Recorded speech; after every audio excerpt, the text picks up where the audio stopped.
Jika Anda pernah mengunjungi desa nelayan kecil di pesisir pantai, di mana ombak berbisik dan angin laut bertiup melalui pepohonan kelapa, mungkin Anda akan mengerti mengapa saya sangat menyukai tempat ini.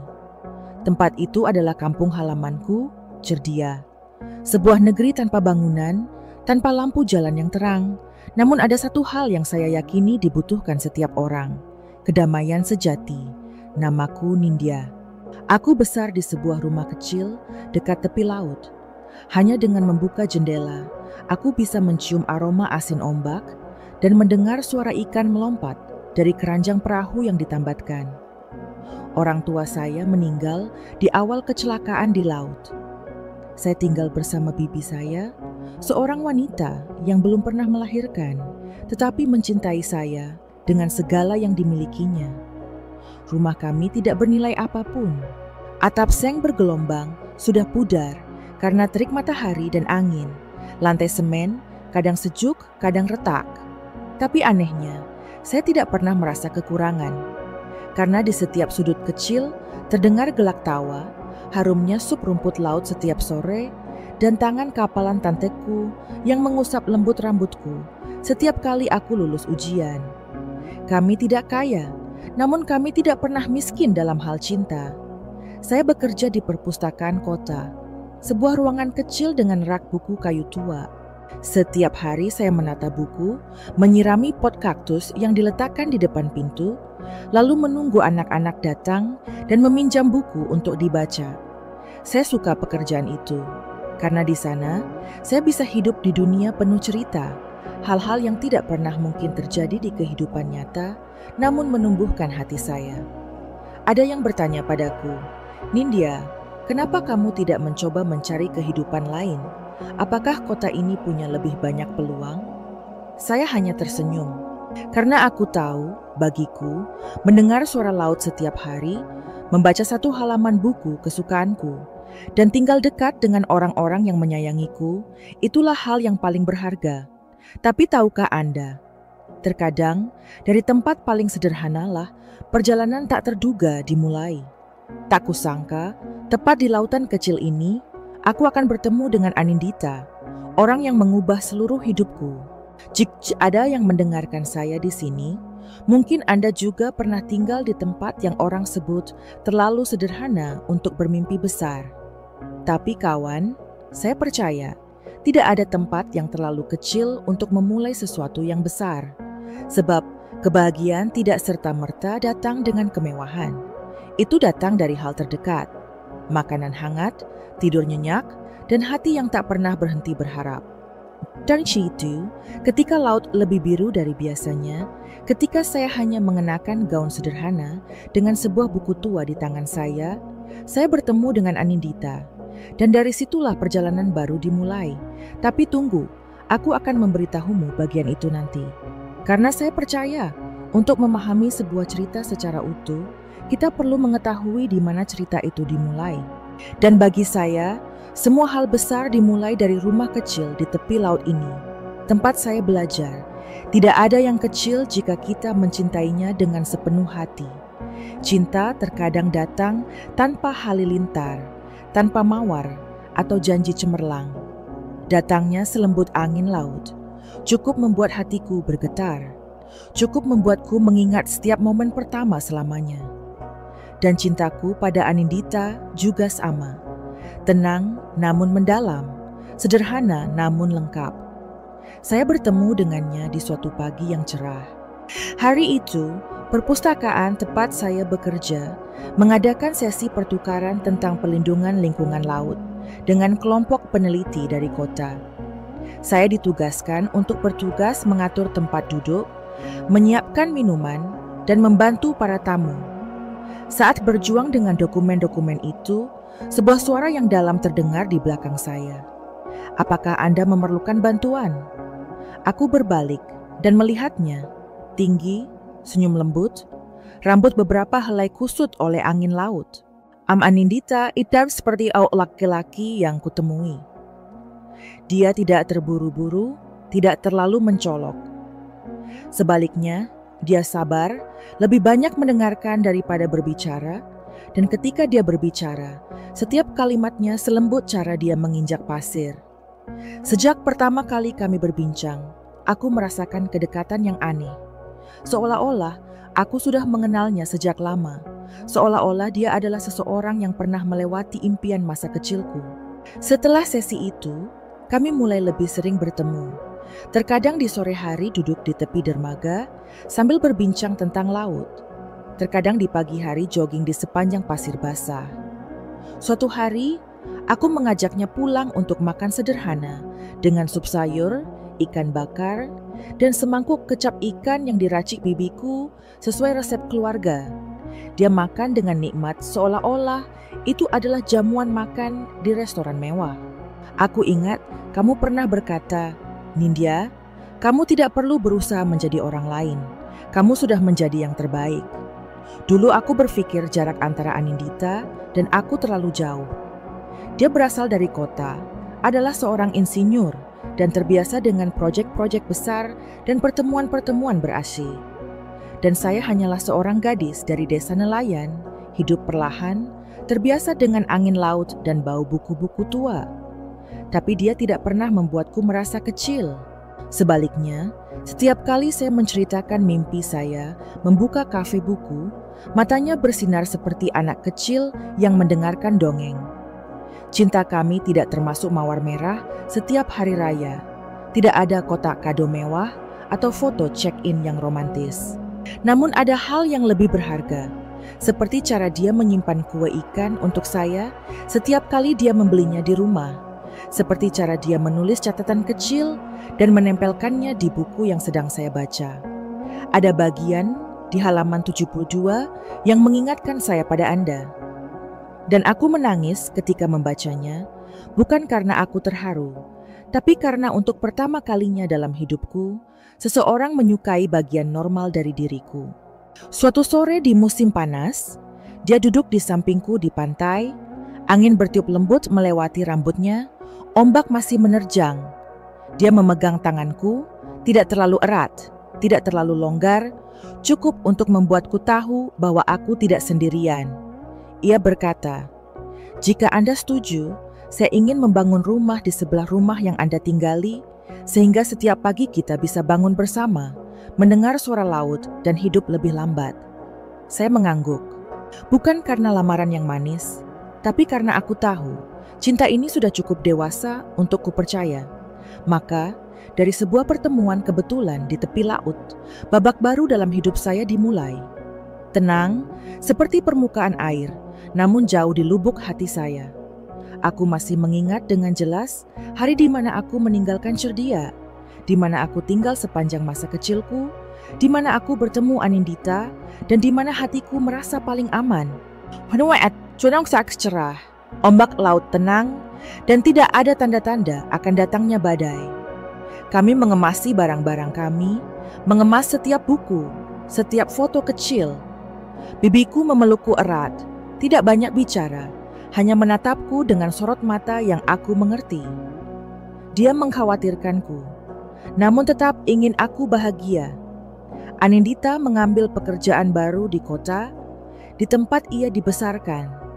Tempat ibu dan saudara perempuannya, Cerdia, menunggu.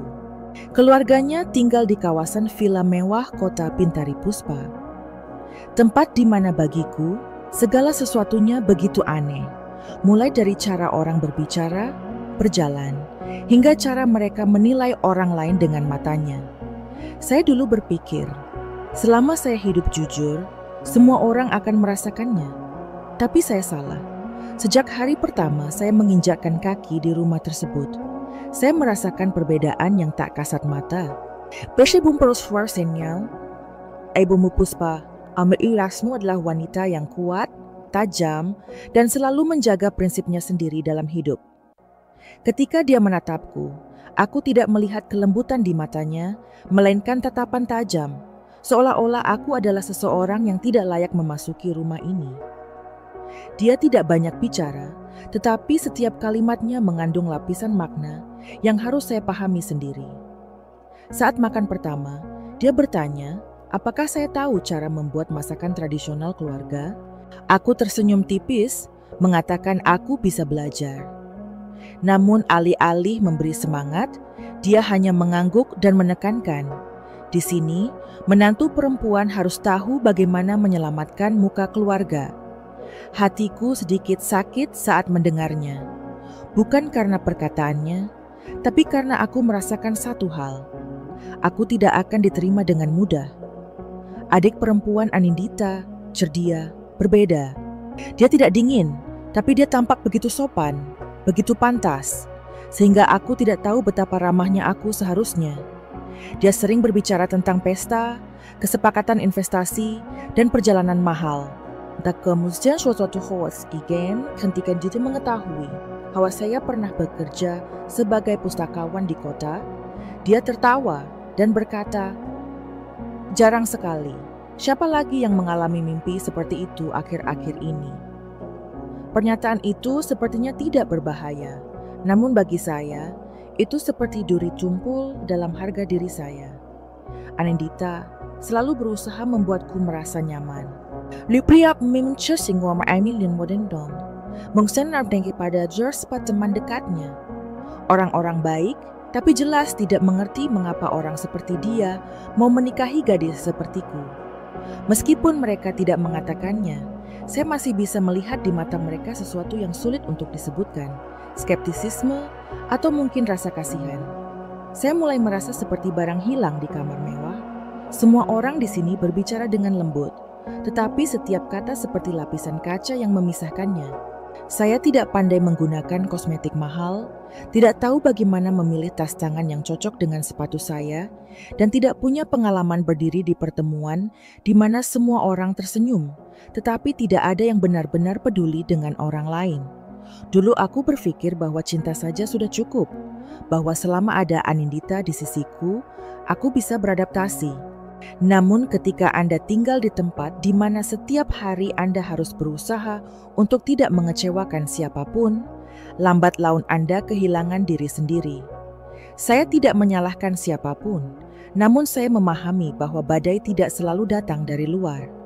Terkadang, hal itu dimulai dari diamnya orang-orang yang kita percayai.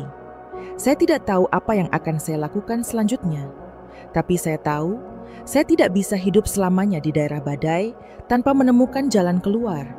Dan seperti halnya di laut, setiap badai mengajarkan kita satu hal. Jika Anda ingin bertahan hidup, Anda tidak bisa menghindarinya begitu saja. Anda harus belajar bagaimana berdiri teguh dan mengendalikan dayung Anda sendiri. Saya dulu berpikir bahwa rasa sakit itu harus berupa hal-hal yang besar, kata-kata kasar, atau perdebatan sengit. Namun kemudian aku paham, ada luka yang muncul karena diam. Dari cara orang berjalan melewatiku, seolah aku tidak terlihat. Dari kata yang sepertinya tidak disengaja, namun diulangi setiap hari, seperti ombak kecil yang diam-diam mengikis batu. Sejak aku datang untuk tinggal di rumah mewah keluarga Anindita, tak terhitung berapa kali aku berkata dalam hati, mungkin aku terlalu sensitif. Namun semakin aku mencoba mengabaikannya, semakin aku merasa seperti bayangan hadir, namun tak seorang pun benar-benar melihatnya.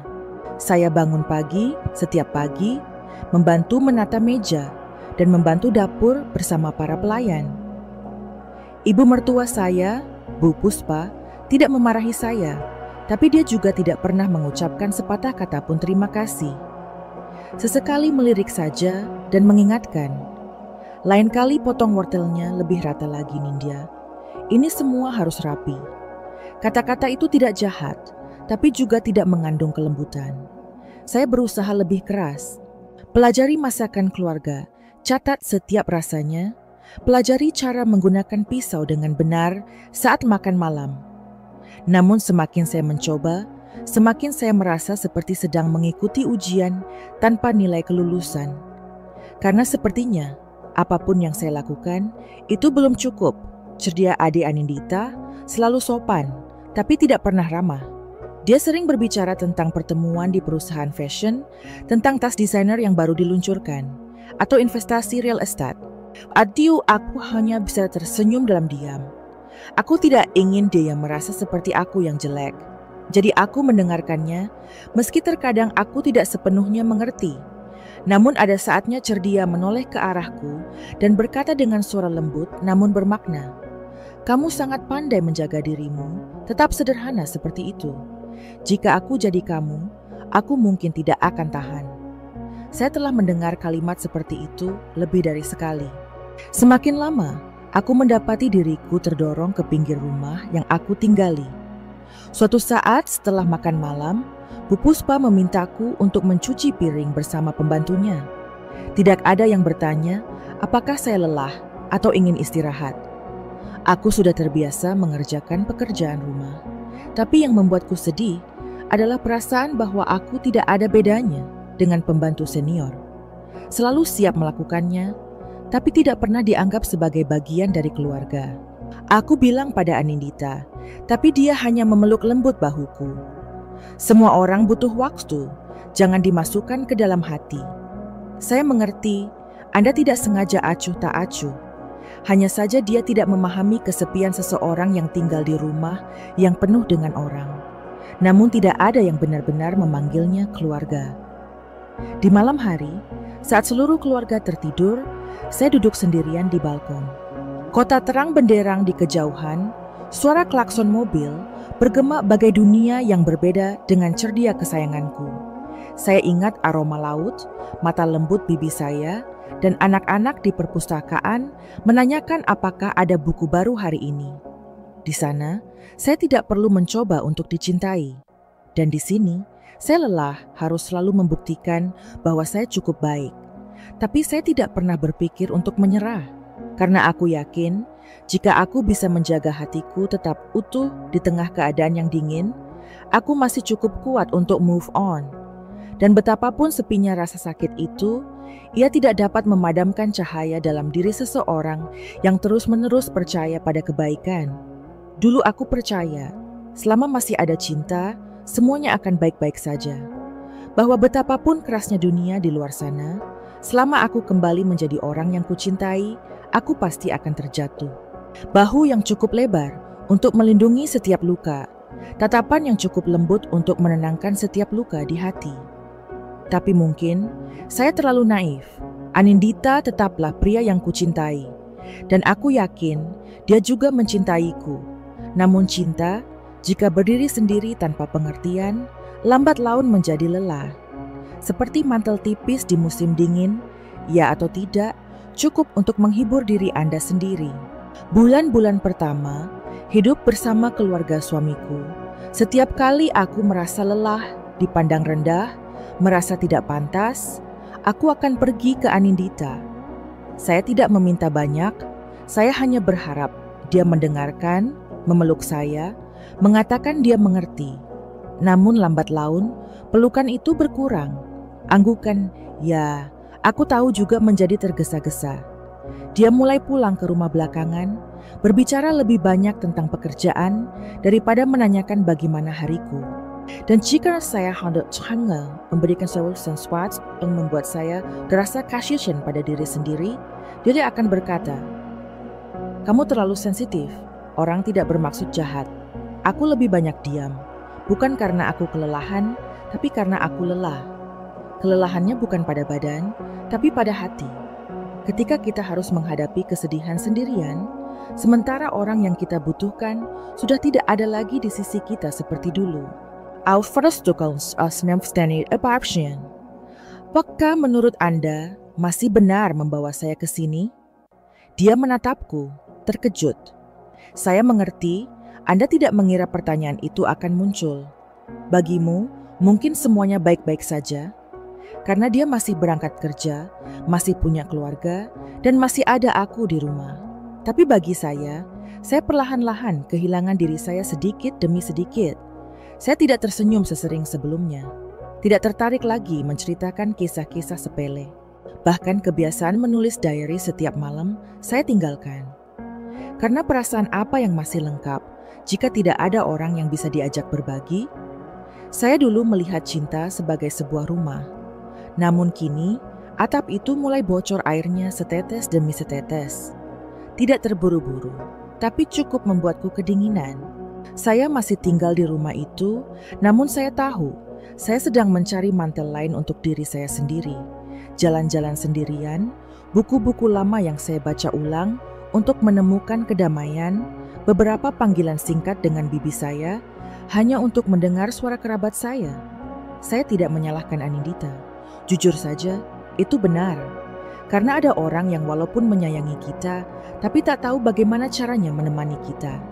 Mereka menganggap diam dalam pengertian, menganggap berada di sana saja sudah cukup. Namun terkadang, yang kita perlukan bukanlah seseorang yang ada, melainkan seseorang yang nyata lihat diriku sendiri. Saya mulai menyadari bahwa ada beberapa perjalanan yang harus saya lalui sendiri. Ada kesepian yang tidak bisa kita hindari, namun harus kita pelajari cara melewatinya, tanpa membuat hati kita mengeras. Jangan seseorang berpenang cintai, dalam situasi merasakan kesepian dalam cinta itu, saya harap Anda memahami ini. Anda juga tidak aneh dan Anda tidak salah. Cinta bukan berarti penderitaan. Menjadi kuat bukan berarti diam selamanya. Dan jika Anda merasa perlahan-lahan menghilang dalam suatu hubungan, berhentilah dan tanyakan, apakah saya sedang jatuh cinta? Menurut saya sebenarnya sesuatu person yang tidak lagi bisa dijadikan tempat untuk kembali. Aku juga menanyakan hal itu pada diriku sendiri. Dan jawaban itu, meski menyakitkan, membuka pintu baru. Tempat di mana aku bisa mulai menemukan diriku lagi. Dan kali ini, tidak ada lagi yang bisa membuatku melupakan siapa diriku sebenarnya. Ada hal aneh dalam hidup yang baru saya sadari ketika segalanya menjadi sangat sunyi. Terkadang, saat kita merasa paling kesepian, sesuatu di dalam diri kita mulai terbangun. Tidak ada suara, tidak ada kilatan cahaya. Hanya sebuah suara kecil di dalam hati yang berbisik. Jangan lupakan aku. Kamu adalah diriku yang sebenarnya, dulunya sangat kuat dan penuh mimpi. Saya tinggal di rumah itu, di antara orang-orang yang tidak pernah benar-benar mendengarkan saya selama berbulan-bulan.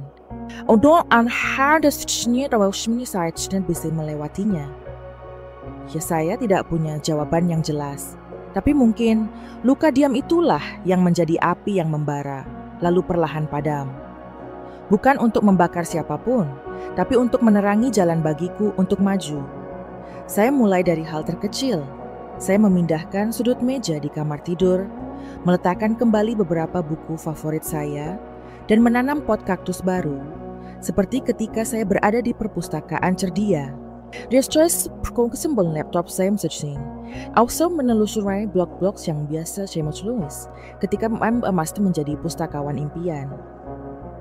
Ada sebuah artikel yang saya baca ulang 3 kali, di mana saya menulis, sekalipun tidak ada yang memuji Anda, hiduplah dengan baik. Karena Anda berharga, bukan karena orang lain, tetapi karena diri Anda sendiri. Dan saya menangis, karena ternyata saya dulunya sangat kuat. Hanya saja aku lupa itu ketika berusaha menyenangkan banyak orang. Saya memutuskan untuk memulai lagi. Pada awalnya, saya hanya menulis beberapa baris pendek setiap hari, berbagi perasaan saya tentang buku, dan hari-hari yang berlalu dengan tenang. Lalu tiba-tiba, beberapa orang membacanya dan meninggalkan komentar. Seseorang berkata, membaca artikel Anda membuat saya merasa lebih baik. Seseorang menulis, saya juga hidup seperti Anda, dan terima kasih kepada Anda. Saya ingin memperlambat diri untuk memahami diri saya dengan lebih baik. Dari waktu ke waktu, saya memiliki sekelompok kecil pembaca, jiwa yang juga tersesat seperti saya. Saya membuka situs penjualan buku online kecil-kecilan. Bukan untuk menjadi kaya, tapi untuk membawakan buku penyembuhan kepada mereka yang membutuhkannya. Setiap kali saya mengemas buku untuk dikirim, saya menyertakan kartu kecil dengan beberapa baris tulisan tangan yang memberi semangat.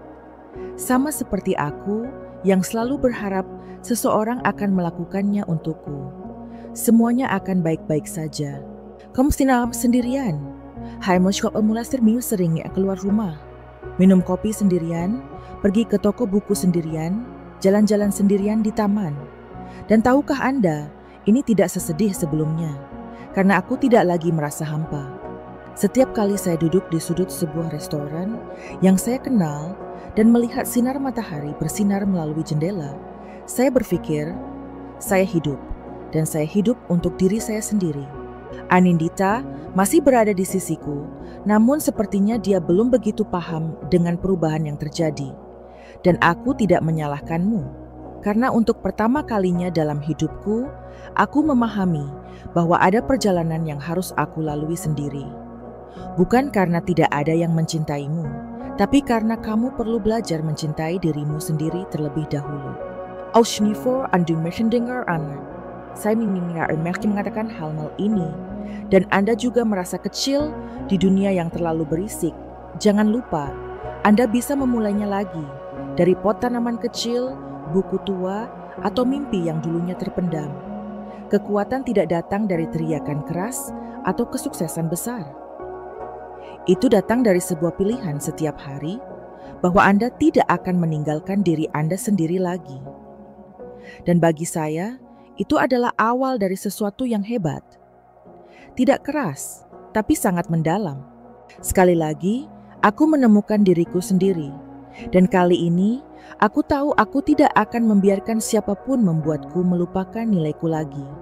Entah kapan momen itu dimulai, saat aku sadar, aku tak ingin lagi menundukkan kepalaku. Bukan karena saya marah pada siapapun, atau ingin membuktikan sesuatu, tapi karena saya lelah meminta pengakuan. Bosan dengan penampilan yang menghakimi dan kata-kata yang manis namun berduri. Aku tidak ingin menjalani hidup orang lain lagi. Aku sangat merenungi diriku sendiri untuk selamanya.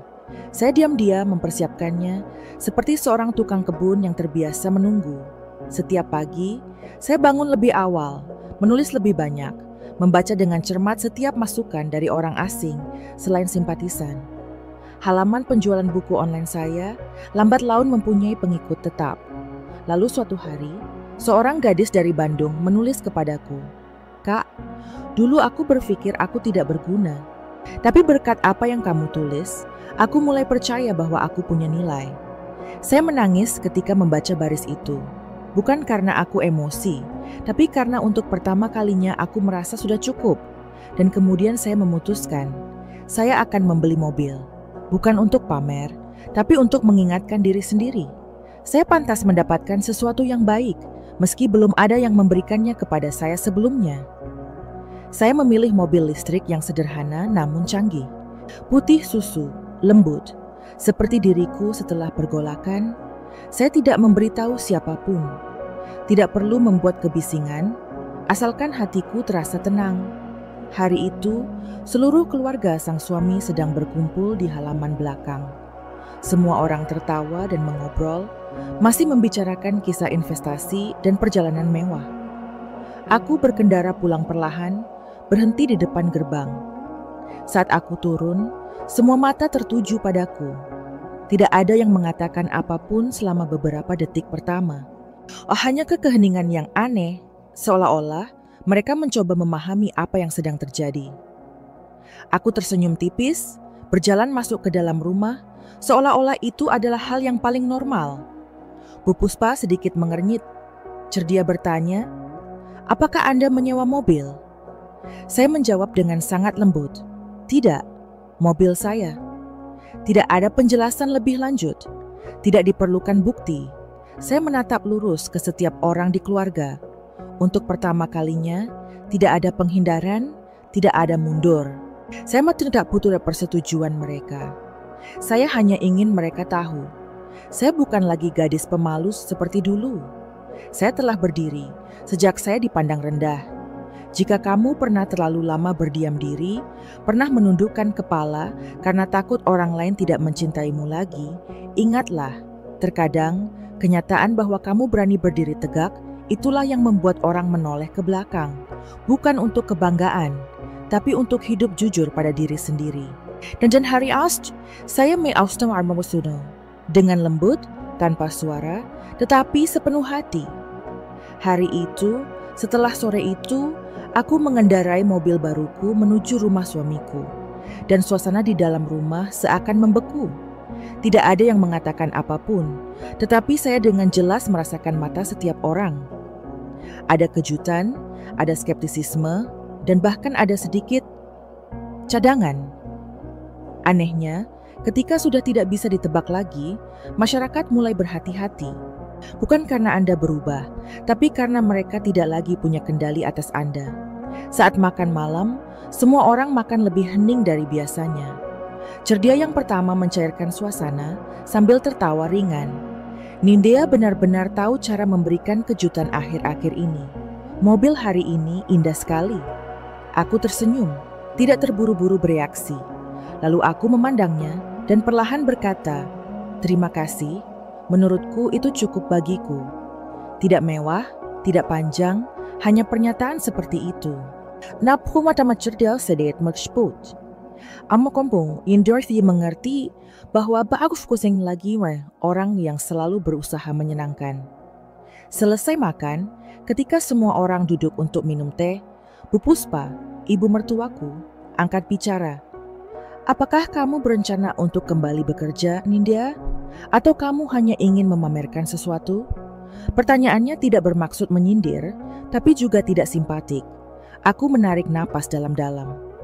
Di kepalaku, banyak sekali hal yang ingin kuucapkan. Begitu banyak emosi yang kutahan. Anemut perfustian, hai remilation to superstore o lembut. Sepertinya perjalanan yang saya lalui. Tidak, aku tidak ingin pamer apa-apa, Bu. Aku hanya berpikir, ini saatnya hidup jujur pada diriku sendiri. Bukan karena siapapun, tapi karena aku juga perlu tahu untuk apa aku hidup. Seluruh ruangan menjadi sunyi. Aku tidak perlu meninggikan suaraku. Saya tidak perlu lagi menjelaskan hal-hal agar dapat diterima. Saat itu, aku menyadari bahwa ada kalanya kata-kata yang paling lembut bergema paling lama di hati pendengarnya. Saya tidak menyalahkan mereka karena tidak memahami saya. Setiap orang mempunyai cara pandang masing-masing dalam memandang kehidupan. Tapi aku hanya berharap setelah hari ini, mereka akan mengerti kalau aku tidak perlu dikasihani. Juga tidak perlu diukur dengan hal-hal eksternal. Aku hanya ingin terlihat siapa diriku yang sebenarnya. Seorang wanita yang telah melalui trauma, melalui keheningan, dan masih menjaga kehangatan hatinya. Anindita menatapku, matanya berbeda dari biasanya. Bukan lagi sekedar cinta, tapi kekaguman. Mungkin ini pertama kalinya dia melihatku dengan begitu jelas. Bukan gadis yang dengan takut-takut mengikuti di belakangnya, tapi seorang wanita mandiri yang tahu apa yang dia inginkan dan apa yang pantas dia dapatkan. Tahukah kamu, ada kalanya kita tidak perlu berdebat, tidak perlu menanggapinya dengan kasar, dan tidak perlu membenarkan apapun. Selama Anda berdiri dan hidup jujur pada diri sendiri, secara otomatis Anda akan mengirimkan pesan yang sangat jelas. Saya tetap saya, tetapi saya tidak lagi sama. Itu bukan pemberontakan. Itu adalah kembalinya. Kembalinya nilai batin Anda yang sebenarnya. Dan nauskong Anda dafniga stensong. Anda syurha armanya na chimidar au diragukan kitsusyon, ingatlah. Anda perlu berteriak untuk didengarkan. Terkadang, ketenangan dan kedamaian Anda yang menjadi jawaban paling ampuh. Saya telah mempelajarinya, dan saya yakin Anda juga bisa. Lama sekali aku mengira Anindita tidak memahamiku, bahwa dia tidak melihatku bersedih, tidak merasakan saat-saat aku terdiam, tidak sadar mataku hanyut dalam acara makan keluarga yang penuh canda tawa namun kurang hangat. Tapi Siksen Earned, aku sadar terkadang dia mengerti. Dia hanya aku tahu bagaimana cara berbicara. Anindita adalah seorang introvert. Dia tidak pandai mengucapkan kata-kata yang menghibur, juga tidak pandai mengungkapkannya dengan tindakan besar. Dia menyayangiku dengan menyiapkan segelas air setiap pagi, mengingatkanku untuk membawa jaket saat cuaca berangin, atau dengan lembut meremas bahuku setelah hari yang melelahkan. Namun cinta itu, meski diam, tetap ada batasnya jika kita tidak menghadapi kebenaran bersama-sama. Setelah hari aku kembali dengan mobil baruku dan menghadapi seluruh keluarga dengan segala ketenangan, Anindita menjadi jauh lebih pendiam. Dia tidak bertanya kepada saya tentang uang atau mengapa saya melakukannya tanpa mengatakan apapun sebelumnya. Dia hanya menatapku lebih lama, seolah berusaha mencari versi diriku yang pernah dia kenal, lalu menyadari aku tak lagi sama. Aku sering dining salam hot motion dan banyak hal yang ingin kamu ucapkan. Tapi bukannya bertanya, Jason malah diam. Dan keheningan itulah yang paling menyakitkan bagiku. Bukan karena saya butuh pujian atau ucapan terima kasih, tapi karena aku perlu dilihat secara harafiah oleh satu-satunya orang yang aku yakini akan selalu memahamiku tanpa mengatakan apapun. Suatu malam, ketika semua orang tertidur, saya membaca beberapa komentar dari pembaca muda di blog saya. Kata-kata jujur, kikuk namun emosional dari orang asing membuatku tercekat. Kudengar langkah kakinya mendekat, lalu kulihat Anindita duduk di sebelahnya. Saya membaca beberapa artikel yang Anda tulis. Katanya, suaranya sekecil angin. Kamu menulis begitu dalam, sejujurnya.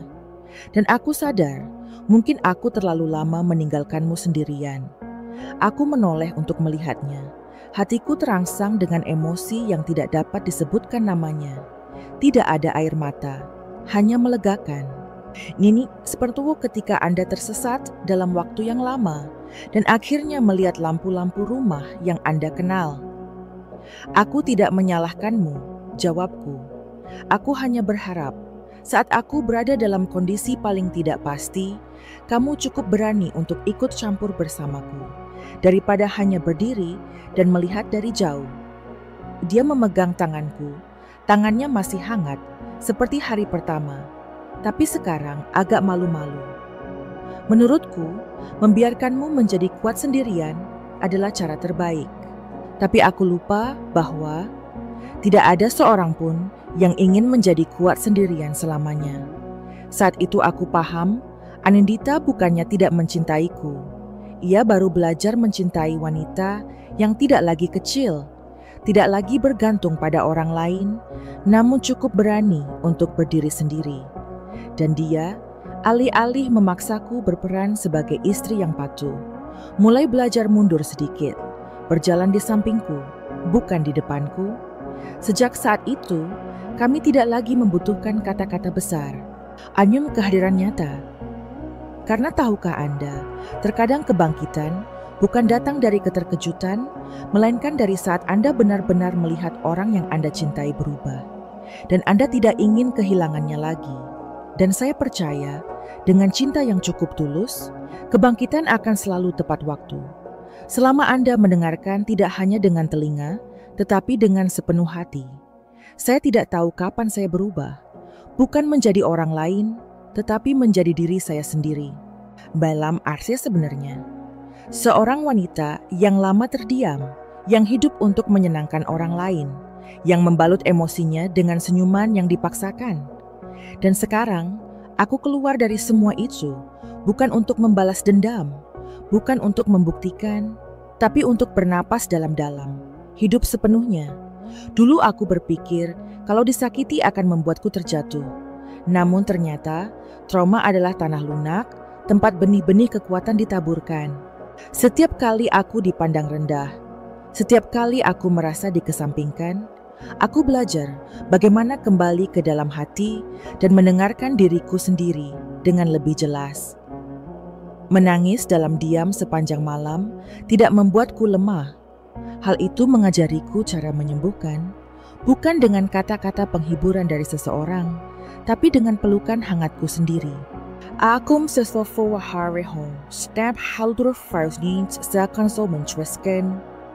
Dan rumah yang aku tinggali bersama suamiku menjadi sangat dingin, sehingga aku hanya bisa menemukan kedamaian dalam suara mengetik di keyboard. Namun berkat itu, saya menemukan sesuatu yang lebih berharga daripada pengakuan eksternal apapun, yaitu nilai saya sendiri. Tidak ada yang bisa mengambilnya, kecuali saya sendiri yang meninggalkannya. Saya sayangnya menjadi seorang yang terbaik. Saya pernah menjadi kaya raya, Saya pernah menjadi terkenal. Namun saya tahu, saya telah menjadi versi yang lebih baik. Seorang wanita yang tidak lagi takut dihakimi, tidak lagi berusaha menyesuaikan harapan siapapun, tetapi hanya ingin hidup baik pada dirinya sendiri.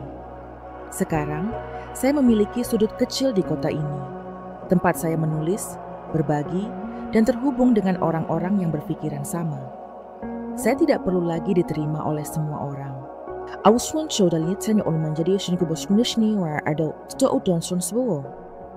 Dan aku berterima dan kasih kepada mereka yang telah menyakitiku, karena tanpa mereka, aku tidak akan belajar untuk berdiri dengan kuat. Jika Anda juga berada pada tahap di mana sepertinya tidak ada jalan keluar, saya harap Anda percaya bahwa rasa sakit bukanlah akhir. Itu hanyalah bab tengah dalam sebuah buku yang indah, dan Anda benar-benar dapat menulis bagian selanjutnya dengan akhir yang lebih hangat dan membanggakan, tanpa harus menyakiti siapapun, termasuk diri Anda sendiri. Saya Nindya, seorang gadis desa nelayan yang pernah berdiri diam di sela-sela pesta keluarga, pernah dicurigai dan dipandang rendah. Tapi hari ini, saya tidak lagi menundukkan kepala, karena aku tahu aku berharga. Dan begitu juga kamu. Tidakkah peduli di mana Anda berada? Tidak peduli apa yang telah Anda lalui. Anda selalu memiliki hak untuk memulai lagi dengan cara Anda menemukan diri Anda yang paling cantik. Dan kali ini, jujurlah pada dirimu sendiri.